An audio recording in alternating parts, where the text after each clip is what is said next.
Listo, entonces debemos clasificar estos puntos críticos. ¿Listo?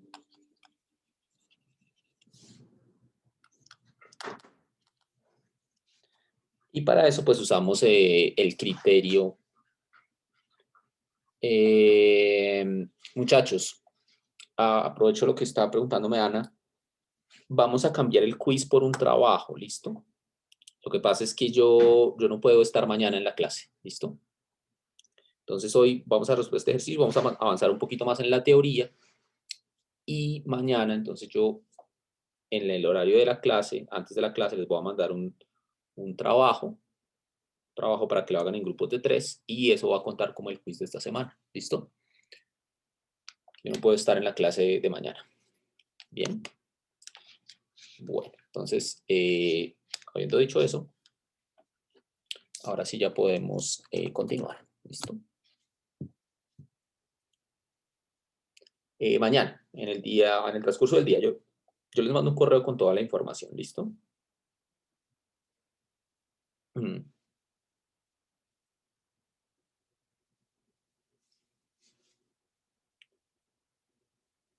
Entonces, no va a haber reemplazo.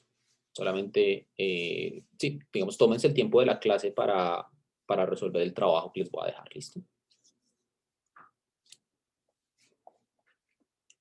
Bien, entonces debemos clasificar estos puntos críticos, esos 4 puntos críticos. Entonces, para eso usamos el criterio de la segunda derivada. ¿Listo?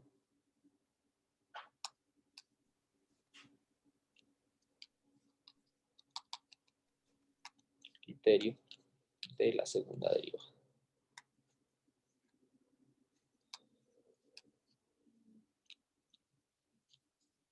¿Listo? Entonces, para eso, pues tenemos que calcular la matriz hessiana. Bien. Entonces, tenemos que calcular la matriz hessiana, es decir, tenemos que calcular fxx y las otras segundas derivadas parciales, ¿no? Entonces, de acuerdo a lo que ya habíamos hecho. Entonces, dice que la derivada con respecto a x, anotémosla por acá, es 2x menos 2 sobre, pero antes de empezar, entonces, igual a 2x menos,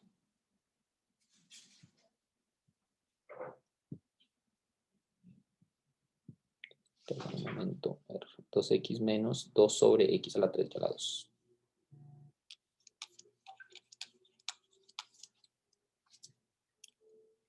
¿Listo?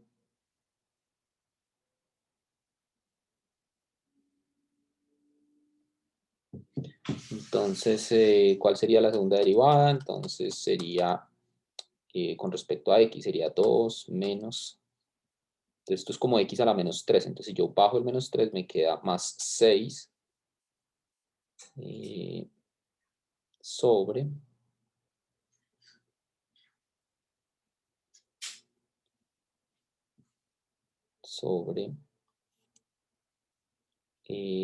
x a la cuarta a la 2, ¿cierto? Bien, entonces sería la segunda derivada, ¿no? Con respecto a x. Ahora las mixtas, entonces bueno, para eso escribamos quién era f sub y.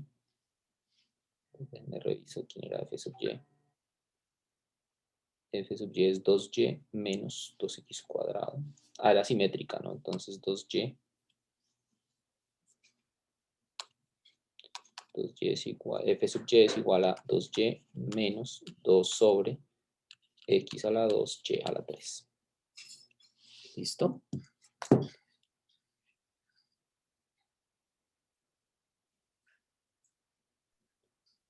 Listo. Entonces, bueno, entonces la mixta sería entonces, bueno, fxy. Podemos derivar eso, la derivada con respecto a x la podemos derivar respecto a y, entonces esto me da 0.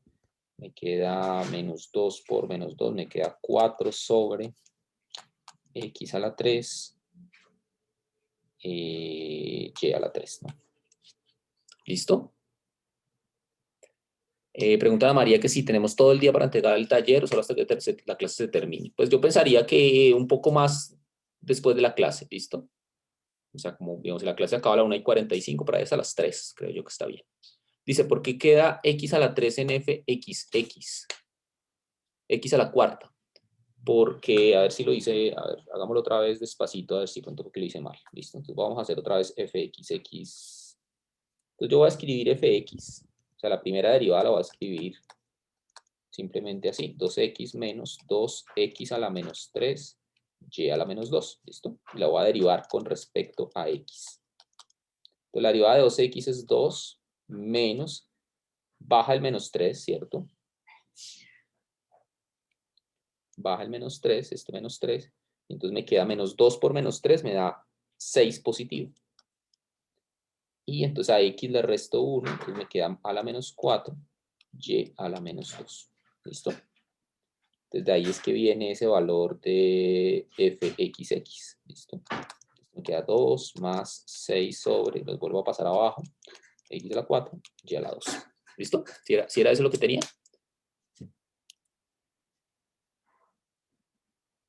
Listo. Entonces, muy bien. Entonces, ese es fxx. Fxy, entonces es derivar fx con respecto a y. Entonces, ya que la tenemos así, pues es derivados x con respecto a y 0. Bajo el menos 2 por menos 2 me queda 4 sobre x a la menos 3, y a la menos 3. Entonces, sí, esa está bien, ¿no? Y fy, pues va a ser 2 más 6 sobre x a la 2, y a la 4. Sí, porque es como simétrica, ¿no? O sea, fxx es igual a fyy cambiando x por y. Bien. Julián, lo que pasa es que yo no puedo estar mañana en la clase. No puedo, tengo una cita médica. Entonces, lo que vamos a hacer es que como esta semana había que hacer un quiz, entonces voy a cambiarles el quiz por un trabajo, ¿listo? Entonces antes de la clase, van a recibir ustedes un correo hacia las 9 de la mañana más o menos, o algo así, un correo en el que yo les doy las indicaciones, ¿listo? Entonces va a ser un trabajito chiquito de 3, 4 puntos para que lo hagan en grupos de 3 y me lo entreguen hacia las 3 de la tarde máximo, ¿listo? Para que me lo envíen. Entonces, ese taller va a valer por quiz, ¿listo? Para que lo hagan en la clase de mañana. Bien. Listo. Entonces, esta es entonces la matriz hessiana. Entonces, voy a calcular entonces la matriz hessiana en los puntos críticos, ¿no? Entonces, bueno, pues dejémosla primero en x, y. Y esto es una matriz que va a ser pues la matriz 2 más 6 sobre x a la cuarta y a la 2, 4 sobre x a la 3 y a la 3, 4 sobre x a la 3 y a la 3, y 2 más 6 sobre x cuadrado y a la cuarta. ¿Listo? Bien. Y yo les envío todas las instrucciones en el correo. ¿Listo?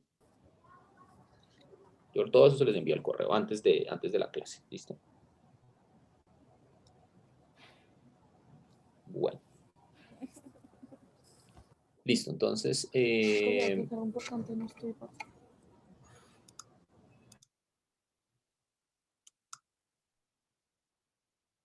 listo, entonces, ¿qué nos queda ahora? Pues evaluar en cada una de esas, de los puntos críticos, esa matriz hessiana y ver si es definida positiva o no. ¿Listo? Entonces recordemos nuestros puntos críticos, ¿no? Eran 1, 1, 1 menos 1, menos 1, 1 y menos 1, menos 1. ¿Listo? Bien, pues eran los 4 puntos críticos. Entonces hay que evaluar la matriz hessiana en cada uno de ellos y mirar si es definida positiva o negativa o qué. ¿Listo? Entonces 1, 1. Entonces fíjense que en 1, 1 me da 2 más 6, o sea, me da 8. 4 sobre, o sea, 4 sobre 4 sobre 1, 4, 4. Y aquí me da 8 otra vez, ¿no? Estoy listo. Entonces, eso Pues fíjense que la primera esquina es positiva y el determinante, que corresponde a toda la matriz, es 8 por 8 es 64 menos 16 es positivo también. Entonces quiere decir que este punto es un mínimo local.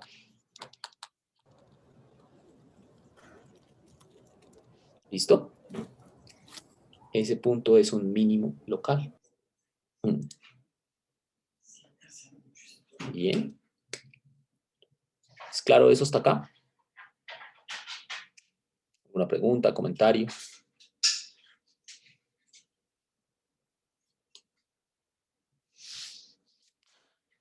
Listo. ¿Qué pasa con los otros puntos? Bueno, pues hay que evaluar, a ver qué pasa. Entonces, la matriz hessiana, entonces en el punto 1 menos 1, por ejemplo, esto me da, entonces, como está al cuadrado, como las potencias ahí están al cuadrado, pues el menos se va, entonces esto me va a quedar 8 y de todas maneras me va a quedar 8. Este de acá me queda menos 4, porque tiene un y a la 3, entonces queda menos 1. Aquí me queda menos 4 también, y acá me queda, como están potencias pares, también me queda 8. Entonces fíjense que este, pues, aunque la matriz es un poquito diferente, va a pasar algo parecido. O sea, va a quedar, a ver qué pasó acá. Va a quedar mayor que 0 esto, y todo esto me queda 64 menos 16 y positivo también. Entonces este punto también es un mínimo local. Es un mínimo local. Bien. Quedan los otros dos, pero la situación va a ser muy parecida. Se los dejo a ustedes para que lo revisen, pero pues también este menos 1, 1 y menos 1, menos 1 son definidas positivas. ¿Listo? Ambas son definidas positivas por el criterio este que ya habíamos visto del determinante y de la esquina superior y el determinante son definidas positivas. Entonces, los 4 puntos son mínimos locales. Bien. 4 puntos son mínimos locales. Entonces, pues ya lo que nos queda es analizar si tenemos alguna manera de saber cómo esos puntos críticos, esos mínimos locales, perdón, son mínimos, digamos, de la función, ¿no? ¿Listo? Es lo que faltaría por analizar. ¿Alguna pregunta sobre esta parte? ¿Comentario? ¿Algo que decir?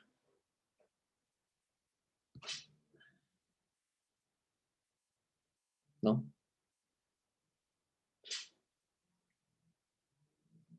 Bien.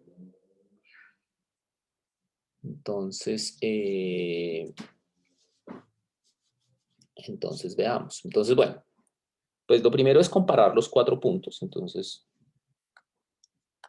digamos, vamos a comparar, pues para saber cuál de ellos podría ser un mínimo global, ¿no? Vamos a comparar los valores de la función en estos puntos.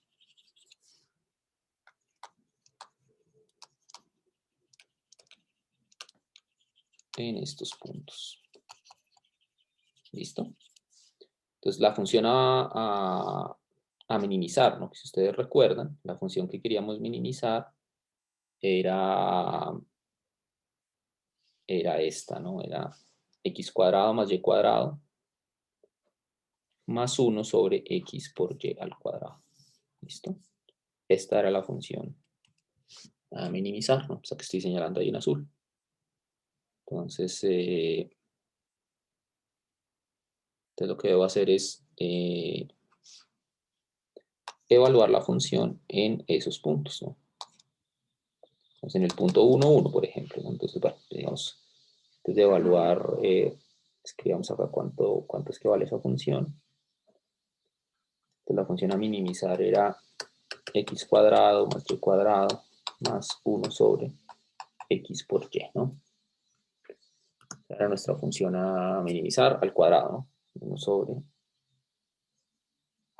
x al cuadrado por c cuadrado, ¿listo? Entonces, d cuadrado, digamos en 1, 1, pues es 2, es 3, ¿no? Y fíjense que como está todo al cuadrado, pues no importa si yo cambio el 1 por menos 1 en cualquiera de las entradas. O sea, eso me va a dar lo mismo en cualquier caso. O sea, si yo pongo 1 menos 1, o pongo menos 1, 1, o pongo menos 1, menos 1. ¿Listo? Entonces, los 4 puntos tienen el mismo valor. Entonces, bueno, ahora, ¿qué hay que decir acá para saber que esto es un mínimo global? Lo que pasa es que la función, pues a medida, fíjense que a medida que x o y son grandes, a medida que x y y son grandes, los valores de la función tienden a infinito, ¿no? O sea, si x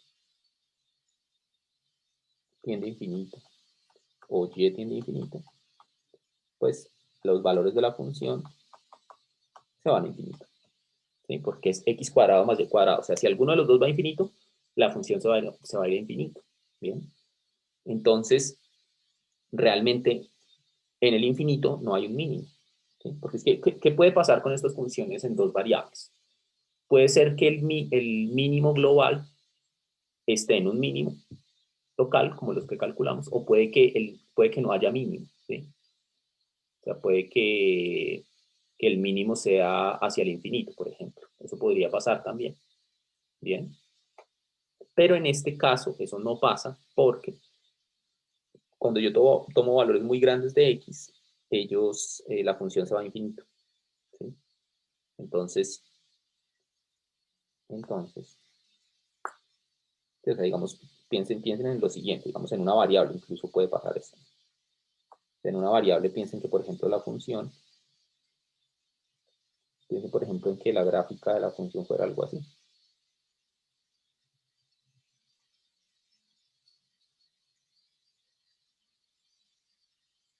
¿Qué es esa función?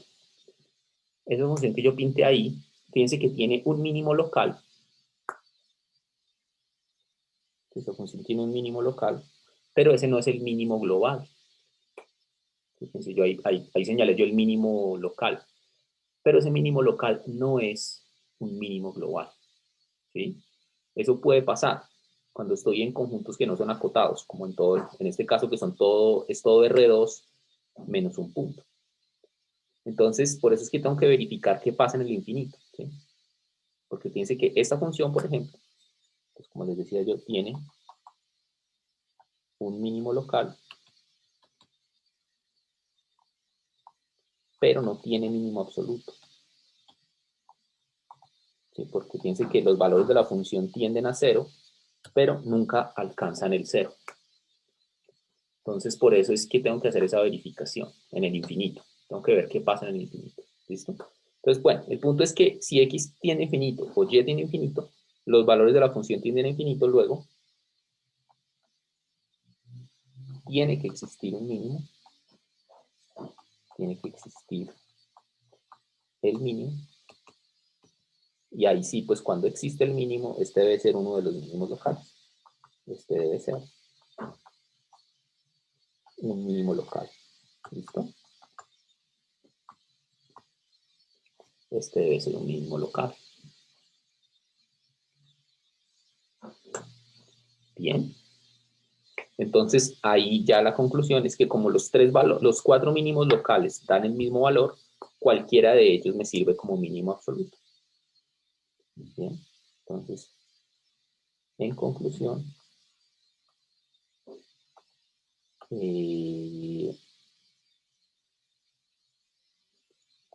todos los mínimos locales son mínimos absolutos.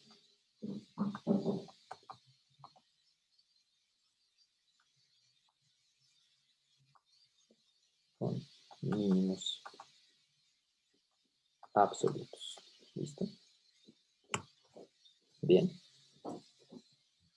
Bueno, que podríamos hacer una grafiquita en GeoGebra para explicar, ¿listo? Pero antes de eso, ¿hay alguna pregunta sobre esta parte? comentario. Este argumento es un poco extraño, por lo que el conjunto no es acotado, pero bueno. Sí, dime. Alguien iba a intervenir. Cuando te referías a minimizar la función exactamente, ¿te refieres a encontrar los puntos mínimos y ver si son absolutos? Exactamente, sí. Eso significa minimizar la función. Ok. Encontrar los mínimos absolutos de la función. ¿Listo? Bueno, entonces veamos la Una gráfica. pregunta, Dígame. profe. Entonces, para minimizar absolutamente, o sea, tocaría ver los límites laterales, como digamos al infinito y al menos infinito de como de x y y, y ver si eso es menor al valor local, y si no, pues Exactamente, sí. serían absolutos y si son locales. Exactamente, sí. Ok, Eso es lo que hay que hacer. De hecho, hay algo más que ok, hacer, que de hecho se me olvidó mencionar, y es que hay que también mirar qué pasa cuando x y y tienden a cero, que es como el otro valor que falta. Eso se me olvidó decirlo también, claro. Y fíjense que hay otro valor que falta acá, ¿no? Si ustedes miran el dominio de esta función, el dominio de esta función, pues fíjense que es todo R2 menos el 0, 0. Entonces también hay que ver qué pasa en 0, 0. También hay que ver qué pasa en 0, 0. Entonces, otra cosa que pasa, en 0, 0, fíjense que pasa lo mismo, porque si x y tiende a 0, 0, fíjense que esta parte, el 1 sobre x cuadrado más y cuadrado, ese tiende a infinito también, ¿no? Entonces, por eso, por allá tampoco, el mínimo tampoco se alcanza en ese punto. ¿Sí? Entonces, hay que verificar también con el dominio, ¿no? Pero dice que si x y y tienden a 0, 0, entonces esta partecita tiende a infinito. Entonces, el mínimo tampoco puede llegar a alcanzarse ahí en el hueco. ¿Listo? Si x y y tienden a 0, 0, entonces d cuadrado también tiende a infinito. Entonces hay que tener cuidado con eso. Cuando el conjunto donde está definida la función no es acotado, tiene huecos, pueden pasar esas cosas raras, ¿no? Fíjense que también podría ser, fíjense que en la grafiquita de una función en una variable también podría pasar cosas así cuando tienen huecos, ¿no? Por ejemplo, pensemos en algo así, pensemos en algo como lo siguiente. A ver, borramos acá. Esto.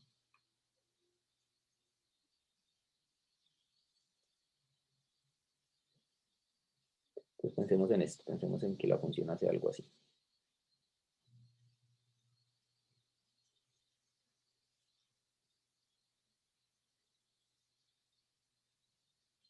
Bien. Entonces fíjense que esa función que acabo de pintar ahí tiene dos mínimos locales, pero en el infinito puede que el mínimo se alcance en el infinito o puede que el mínimo no exista y pase porque tiene asíntota en cero, por ejemplo. ¿Sí? Entonces por eso profe, qué pena, es que se me acaba de ir el internet y me perdí la explicación de qué pasa cuando x o y tienden a infinito. ¿Podría repetirme, por favor?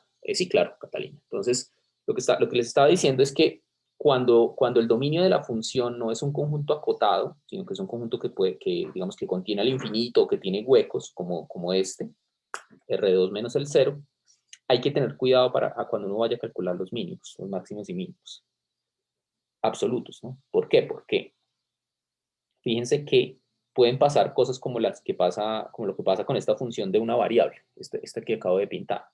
Puede que haya mínimos locales, como esos dos que están ahí señalados en negro, pero que aún así ellos no sean los mínimos absolutos, como en esta función. Fíjense que esta función que yo pinté ahí tiene dos mínimos locales, pero ninguno de ellos es absoluto, porque por un lado en menos infinito se va a cero, que es más pequeño que los valores mínimos locales, y en cero tiene una asíntota, entonces pues ahí peor, porque se va a menos infinito. Bien, entonces hay que tener cuidado cuando uno calcula máximos absolutos. Tiene que tener muy en cuenta cuál es el dominio, porque el dominio es el que le va a decir a uno qué tan fácil son de calcular los máximos y mínimos absolutos. Bien, en este caso yo puedo garantizar que hay un mínimo porque la función tanto en el infinito como en el hueco, que es el 0, 0, en ambos casos se va a infinito, o sea, se vuelve muy grande. Como lo que me interesa es minimizar, esos puntos los puedo ignorar, porque como lo que me interesa es hallar un mínimo, entonces los mínimos seguro que existen y que están localizados en un mínimo local. Bien. Entonces, eso es lo que les quería decir. Entonces, los puntos más cercanos al origen son esos 4. Bien. Entonces, hagamos una grafiquita en GeoGebra para explicar un poco más esto, que ustedes vean qué es lo que pasa. ¿Listo? Entonces, déjenme GeoGebra, a ver.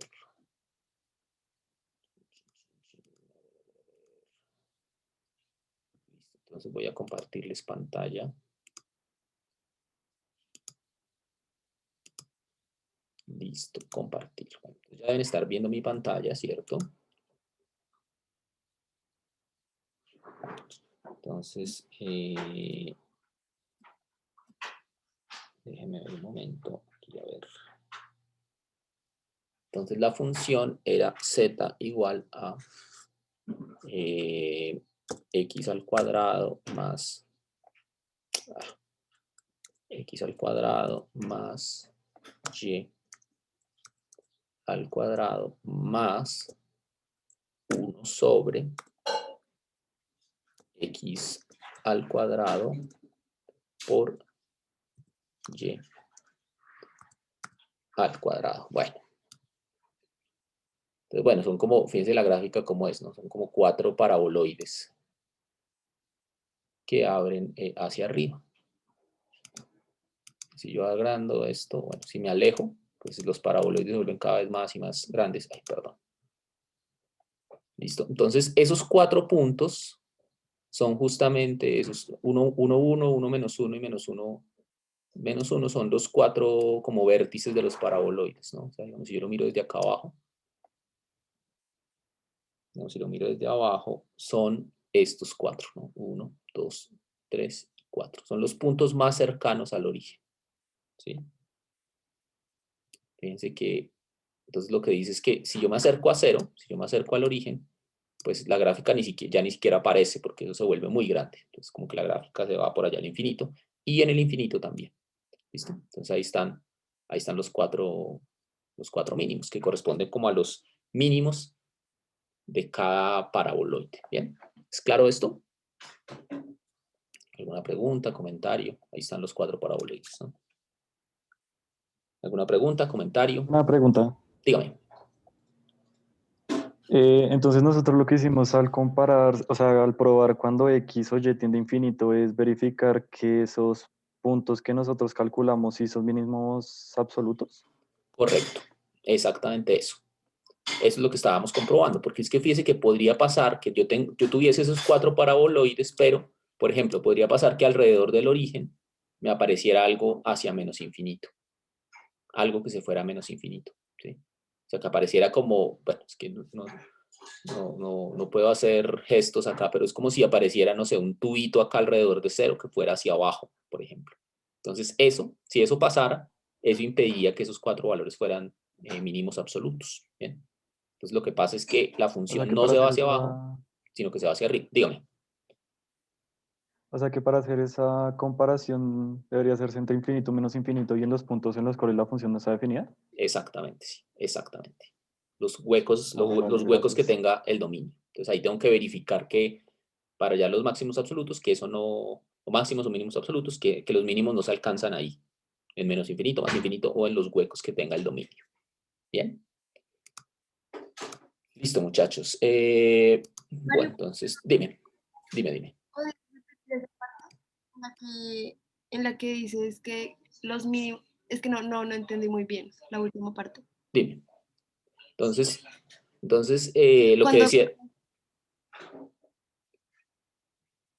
sí, digamos, lo que decía yo es que cuando uno quiere hallar máximos y mínimos absolutos, tiene que fijarse en los puntos donde la función no está definida, que son más infinito, menos infinito, que pasa ya en el infinito, y en los huecos, ¿sí? Como en este caso. En este caso tuvimos que verificar qué pasaba en más infinito, menos infinito, y en 0, 0, que era el hueco que tenía la función, ¿no? Ustedes miran la función, pues acá tiene un problema en 0, ¿no? En 0 tiene problemas.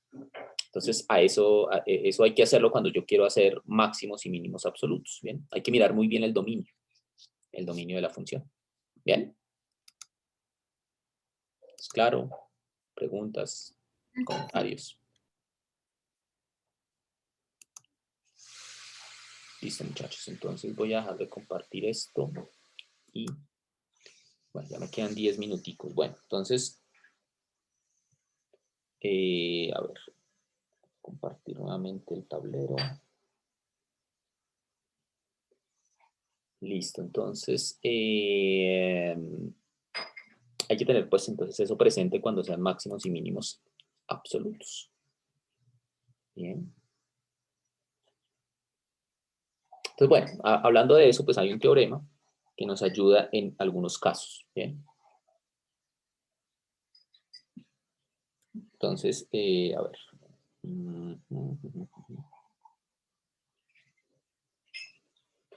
Entonces, este es un teorema que nos permite como aclarar lo que pasa en esos casos. Este es un teorema.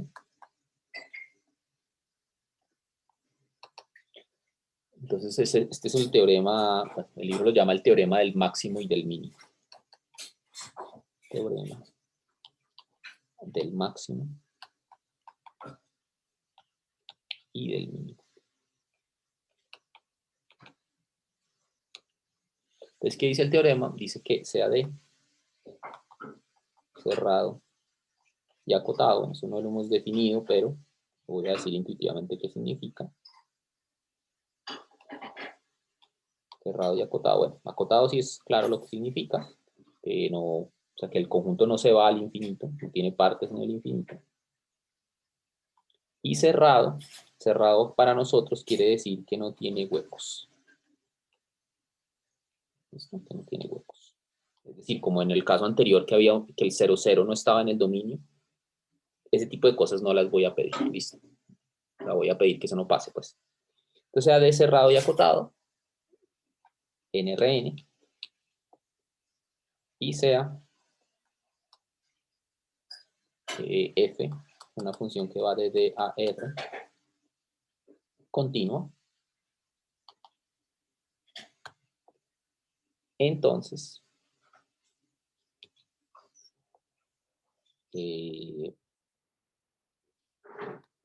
f alcanza sus valores máximos y mínimos. Máximos y mínimos.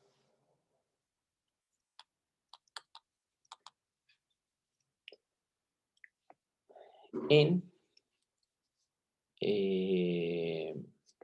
bueno, de una vez para no escribir tanto, más bien, pongámosle de una vez que f es diferenciable. Entonces pensemos que f es diferenciable de una vez. Cuando f es diferenciable, entonces f alcanza sus valores máximos y mínimos en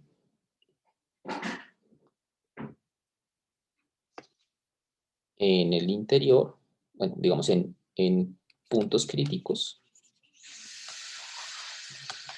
En puntos críticos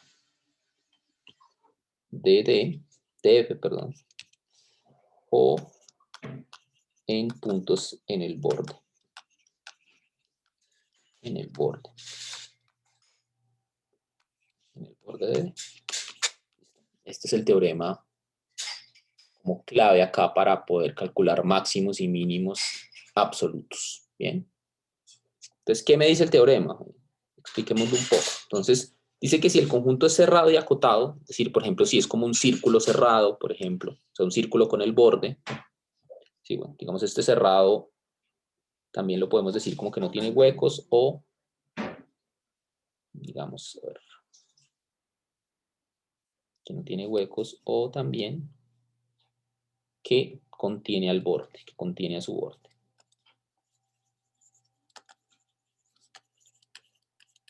Bien.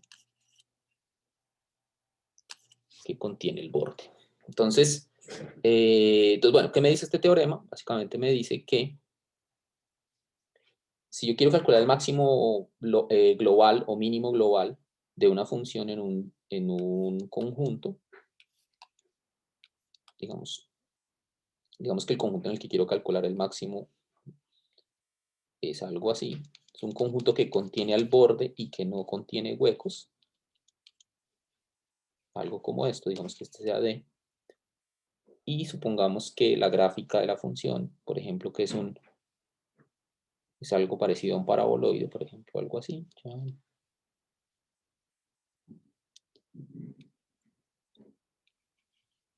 Digamos que algo así.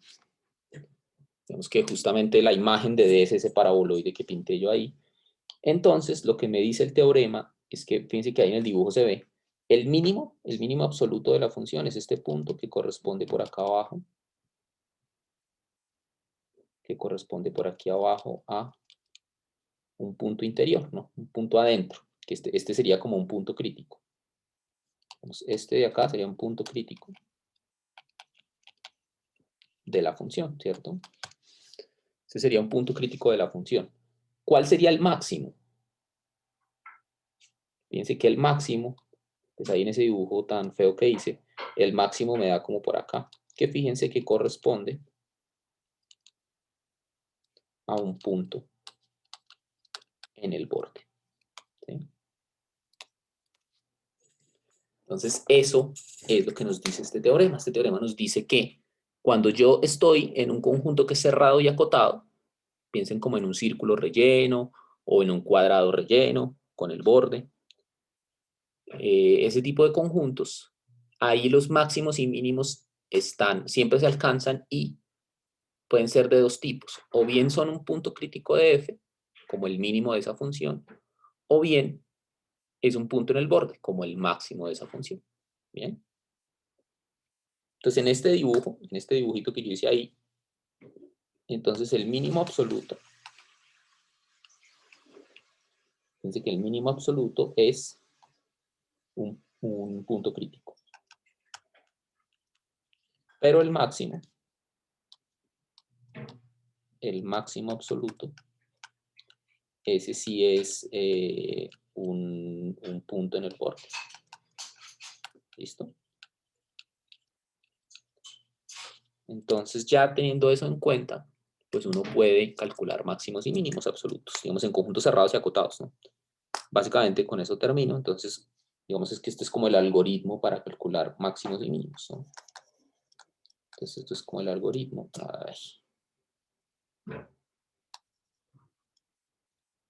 El algoritmo para calcular máximos y mínimos.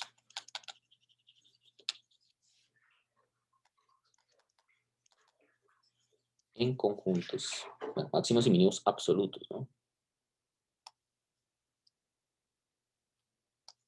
Absolutos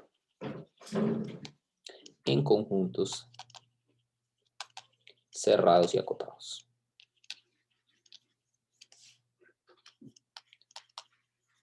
Entonces, ¿cómo se hace eso?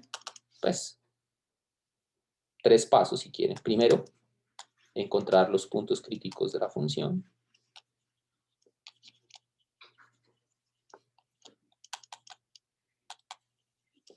Los puntos críticos de la función. Segundo, compararlos. Bueno, digamos, el segundo sería como encontrar los máximos en el borde. Encontrar los máximos y mínimos en el borde.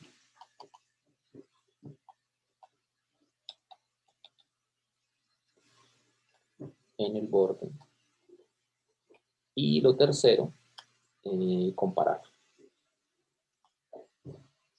Entonces, digamos, yo calculé máximos y puntos críticos, me dieron 3. Calculo máximos y mínimos en el borde. Me dieron un máximo y un mínimo. Entonces, al final tengo 5 puntos. Comparo esos 5 puntos. El más grande entre ellos va a ser el máximo. El más pequeño entre ellos va a ser el mínimo. Bien. Bueno, ¿alguna pregunta, comentario? ¿Duda, sospecha, inquietud?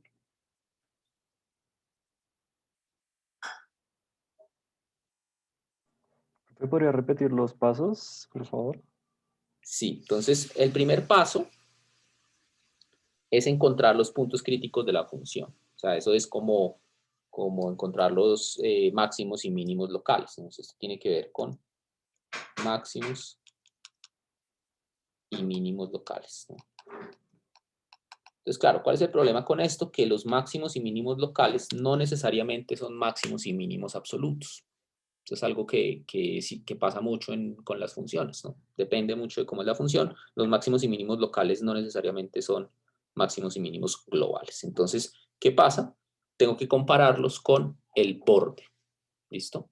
¿Cómo se hallan los del borde? Pregunta Catalina. Bueno, los puntos máximos y mínimos en el borde dependen mucho de cómo es el borde. Usualmente, cuando uno tiene el borde está descrito con una función, entonces uno puede convertir el problema de calcular los máximos y mínimos en el borde en un problema de una variable, ¿sí? De una variable. También vamos a ver algunas otras técnicas, como el método de multiplicadores de Lagrange, que también ese también nos va a servir para encontrar máximos y mínimos en el borde, ¿bien? Entonces el segundo paso, mirar a ver, depende mucho del problema, cómo encontrar los máximos y mínimos en el borde. Y lo tercero es todos esos puntos que obtuve en el paso 1 y en el paso 2, compararlos. Entonces el máximo entre ellos es el máximo, el mínimo entre ellos es el mínimo. ¿Bien? Profe, ¿y qué pasa si ese mínimo no está en el borde, como en el dibujo ese que hizo del paraboloide? Digamos que eso lo voy a saber al comparar, ¿sí? O sea, al comparar los valores de la función, ¿sí? Ahí voy a saber si están en el borde o no. ¿Listo? Bien, igual sobre esto vamos a volver la otra semana, ¿listo? Vamos a hablar de esto un poco más en detalle. Bien, entonces igual el trabajo es más sobre lo que hemos visto antes, ¿no? O sea, sobre criterio de la segunda derivada y puntos máximos y mínimos, pero locales, más que globales, ¿listo?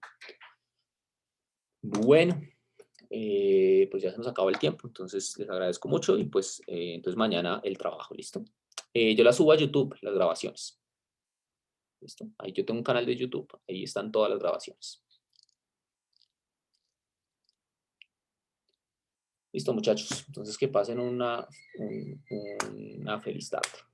Nos vemos la otra semana. ¿Listo? Profe, una pregunta. Dime. Con respecto a pues la actividad de mañana, ¿tú lo subes a qué hora más o menos? ¿Por ahí a las 9? ¿Nos habías dicho? Sí, que para allá a las 8:30, 9 de la mañana se las mando. Y tenemos hasta las 3. Exacto, hasta las 3. Las pueden entregar hasta antes de las 3 de la tarde. ¿Listo? En grupos de 3. Yo les mando todas las instrucciones por correo. Vale, listo. Muchísimas gracias. Bueno, Una pregunta, profe. Dígame. ¿Tú haces los grupos? ¿Tú mandas los grupos? No, ustedes se pueden hacer con quien quieran. Listo. Gracias, profe. Listo, que estén bien.